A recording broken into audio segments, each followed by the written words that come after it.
hard stop at about 10:20 because we have to get to the MAC class graduation, the police graduating class down at Valley Station and Valley High School rather. And because of that power outage, we moved it to here, but that's what we were hoping to have to do it down there, which was closer. So we would have had more time, but.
Touch them really quick. Do you have a?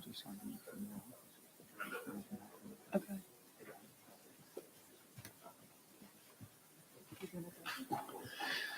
Where's you want to be? Wherever you like. Good morning, and thanks for joining us here this morning. As everyone has heard me say, my goal is to move Louisville in a new direction, to make our city safer, stronger, and healthier for everyone in our city. And to do that, we need to have the most trusted, the best trained, the most transparent police department in America. And so we are taking immediate action to continue to move in that direction. And one of our biggest challenges in achieving that goal is that right now, LMPD is approximately 260 officers short of a fully authorized team. That is less officers available when you or your family are in need of help. Less officers available to respond to emergency situations, and less officers available to address our violent crime crisis in our city. We need those officers. They are essential to having a safer city. And folks, if we want to fill those positions with good, trusted officers that we all want, we must pay them competitive wages, especially compared to benchmark cities and other police departments in our own county. These are the heroes who step up for us in our greatest moments of need. These officers and their families make sacrifices, and they deserve to know that their community has their back in return. Over the past 8 months, we've been working hard to negotiate 2 contracts for our police officers. And I'm proud of what we've all accomplished together, because these 2 new collective bargaining agreements set forth a standard to better support our first responders and the families who depend on them. I want to thank all of our partners in this. Ryan Nichols from the Fraternal Order of Police, who's here with us today, our team members at Louisville Metro Government who helped negotiate the contract, LMPD, and more. We are putting forward a contract that can and will make a difference to make our city safer. In terms of the process, these contracts are now before Metro Council for them to vote on. And I want to thank every member of Metro Council for their serious consideration of these contracts, for the public hearings that they are holding to get community impact. And I encourage them to continue to listen and to continue and to support these contracts as proposed. They represent our commitment to recruitment, retention, and the overall well-being of our law enforcement officers. They also show our commitment to transparency, accountability, and the collective safety of our entire community. And that means every single person in our city. Here are some of the details. First, there is a proposed 22% salary increase over the course of the 4-year term of the contract. For fiscal year 2024, there will be a 7% increase, and back pay will be issued retroactively to July 1st, 2023. There'll be a 5% increase in each of the 3 subsequent fiscal years. In the end, This will result in starting salaries going from approximately $52,000 a year to nearly $67,000 a year by July of 2026. And in addition to the salary increases, this agreement also has holiday and annual leave count as days worked for purposes of overtime calculation. This will help lead to a better work-life balance for all of our hardworking officers, ultimately ensuring that they show up stronger and healthier for their job. Through these contracts, Louisville Metro government and the Fraternal Order of Police will also collaborate to improve mental and physical health screening programs for LMPD. And once established, members will be required to take an annual screening. And this makes sense because our officers go through a lot every day. They need strong mental and physical health care support. We must make that a priority for them. Now, one of the main questions we've received is how will this contract help improve our transparency efforts? Both the chief and I are committed to openness and transparency with everyone in Louisville as we continue to reform and improve how our police department operates. And I'm glad to share that these agreements will further enhance and expand those efforts to ensure transparency and accountability. These agreements preserve more records. They also further define the process for misconduct investigations to more clearly ensure timeliness and review of prior discipline. And they clarify the circumstances for which body cameras may be remotely accessed for live viewing for safety, investigative, or tactical purposes. These agreements have accomplished a lot, and we should all be proud of what we've achieved by working together. And they've received a lot of support from the officers themselves, with over 90% of the officers supporting them. I encourage Metro Council to support these contracts, and together we will continue to make our city safer. Next, let me introduce our Chief of Police, Jacqueline Gwynn Biller-Oel. Chief. Good morning.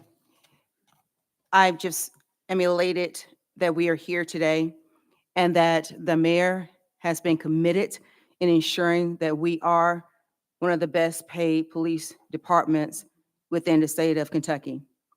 We're now at a space where we need to be competitive in our wages to ensure that we are attracting the best and brightest officers to join our LMPD family.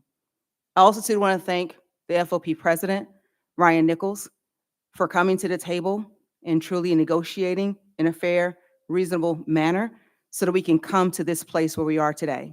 As you've heard from the mayor and all the details within the contract, we must attract officers who have the passion and the drive to serve our community, as well as being able to take care of themselves and their families. I encourage you to understand this today to the community. You can pay your officers well and still require accountability from us. And you will get that, and you are receiving that as we move this department forward. Thank you. Thank you very much, Chief. Next, I'd like to introduce Ryan Nichols, who's the president of the local Fraternal Order of Police. Ryan and I don't always agree on every issue, but we certainly have collaborated well on this, and we both share the same goal: to support the hardworking men and women who work every day to keep our city safe. Ryan, thanks for being here. Thank you, Mayor. And the mayor made excellent points on the key parts of this contract. This has been a collaborative effort, a long negotiation process. And it's been a pleasure actually working with this administration and this command staff to try to increase the level of public safety that the department's able to provide to the citizens of our community. And it's our community. It's where we live, work, and play. This has been a long process, but it's a very valuable contract to the efforts that the mayor spoke on. And we encourage Metro Council to approve this contract and support it as we do members of the community. Thank you. Thanks, Ryan. And finally, I want to introduce a leading member of our community who has interacted with members of LMPD for many, many, many years in many different ways, in many different circumstances, and can speak a little bit from why, from her perspective, She too thinks this contract should be approved by Metro Council. Kim Moore is CEO of Joshua Community Connectors, and it's a team that's dedicated to helping young people throughout our community, helping young people have a path in life that leads to positive outcomes for them, and help them not turn down streets and roads and opportunities that will lead them in the wrong direction. She's doing amazing things working with our youth that also have had encounters with our justice system and helping them lead a better life. Ladies and gentlemen, my good friend, Kim Moore. Good morning, everybody. I was asked this morning why I supported this contract, and I had thought about it. And so, one of the things I talk about is as long as my family's okay with my decisions, it doesn't matter what anybody else thinks. And so I'm part of GVI, which is Group Violence Intervention, which we're on the ground with people who have committed all type of crimes. And I couldn't do what I do and stay safe without the help of LMPD. One of the things I said is I've talked to my friends who are working in smaller departments who've left LMPD, and they left for more money and more safety. And so in Mount Washington, you don't have 13-year-olds with AK-47s on the ground like we do here. Been on the ground since April of 2002, 22 years, and the city's more dangerous now than it's ever been. I'm so grateful that the mayor decided to support this contract, and we all do. I want good officers to be compensated, and I want bad officers gone. And I just want to say really quick, and I'll be done. People talk about a level of accountability in the police department, and they want good officers to turn in bad officers. I want you people in the community to turn in your sons and your daughters and all of your kids who are committing crimes. Over 220 young Black boys have been killed in 3 years. LMPD didn't kill any of them. Thank you. Thank you, Kim. And before we open it up to questions from the media, I just want to share one anecdote that I experienced over the weekend. Saturday morning, I was coming to a church service, and I ran into a former LMPD official who is now working for another local police department. And I said hello to him. I encouraged him to check out the new contract and come back. And he told me he was one step ahead of me because he already was coming back. When he heard about this new contract, he decided that he is going to leave his job and come back to LMPD. So I firmly believe that while that is just one story, there are going to be many more like that to help bring folks back to LMPD that had previously been part of the department and help recruit and retain new officers to join this growing team that's focused on being, as the chief said, the best police department in America. I encourage Metro Council to improve this contract, and I look forward to working collaboratively with Metro Council and folks on LMPD, the FOP, to continue to make our city safer, stronger, and healthier. Thank you all very much, and we're happy to take any questions from the media.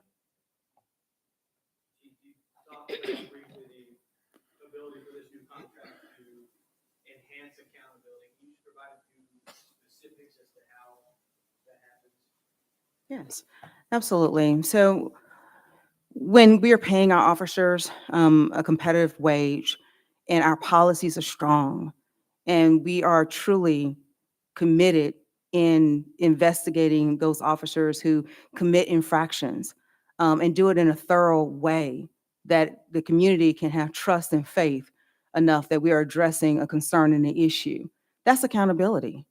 That is accountability. It's accountability for our officers to understand where they stand. It's to ensure that the community understands that they will get a notification as to where their investigation has ended. And also we as a department must ensure that we are doing everything we can to correct ill behavior, provide quality training, and to ensure that we can retain those officers that believe in the culture that is set today, the new LMPD, where we are moving today. And so with that, yes, accountability can be issued and rendered across, like Ms. Kim has said, from the community as well as LMPD, and we're doing that. I will submit to you on last year. Last year alone, we have opened up more internal investigations within our department because we're catching those infractions of our officers to ensure that we are addressing those deficiencies, and we're doing it in a timely manner. And our officers, yes, they get disciplined, but they appreciate that so that we're able to preserve their careers from going down a path that may land them in a more serious way of life. And so again, I appreciate that question, but yes, you can have accountability and still pay our officers well. When it comes to where these officers are going, are you guys more concerned about smaller departments in Kentucky? Are you looking at other cities in Kentucky like Lexington? Or is it bigger cities nearby like Cincinnati, Nashville, Chicago, Columbus? It's all of the above and more. It's attracting folks that are already in law enforcement to join LMPD. And it's also getting people from around our city, people who want to be part of the solution, people who might right now be social workers. They might be teachers. They might be working some other job in business, but they want to be a part of the solution. They want to be a public servant who's going to help keep our city safer. And now maybe they will see that there's a better opportunity to join LMPD and be a part of the solution. So it's all of the above.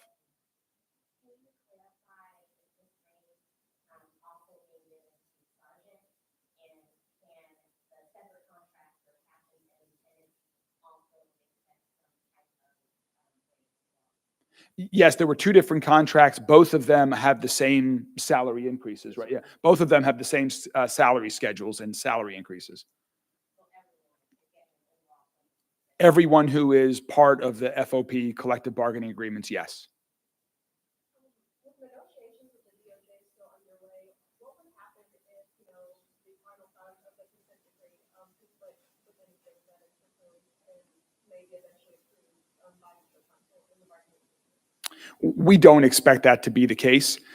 There's a lot of misunderstanding out there about what is in a collective bargaining agreement versus what is in a consent decree versus what the chief and her command staff can do on their own through just implementing policies. And so we are confident that this does not get in the way of that at all. In fact, some of the feedback that we've heard from the Department of Justice, to go back to the previous question to the chief about accountability, is the DOJ thinks that when there are internal investigations, that they should be completed as quickly as possible and that they shouldn't linger for years. That is in the best interest of everyone. And so you'll see in this contract here, back to the chief's answer, is that this contract also puts pressure on the chief and her team to get these internal investigations done as soon as possible, so we can give the community answers, so the officers have answers, and there's clarity for everybody. Criticism that these negotiations were not transparent, they were held behind closed doors to respond. They're like all union negotiations. These have been with the parties that are parties to the contract. We have had a significant number of community listening sessions since I've been mayor. I would guess at least 10 that date back to last January. We continue to listen to the community every day. The chief and her team are out in the community every day, every week, listening to the community.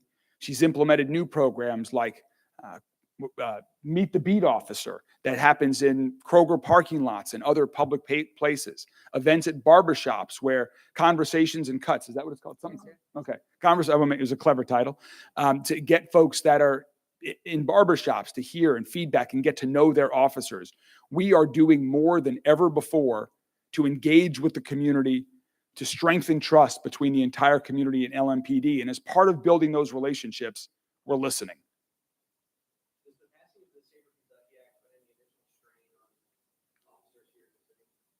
We are confident that with this contract approved, we can continue to build the LMPD necessary to ensure that our city is safer than it is today, which is our goal. Thank you all very much. We appreciate you for coming.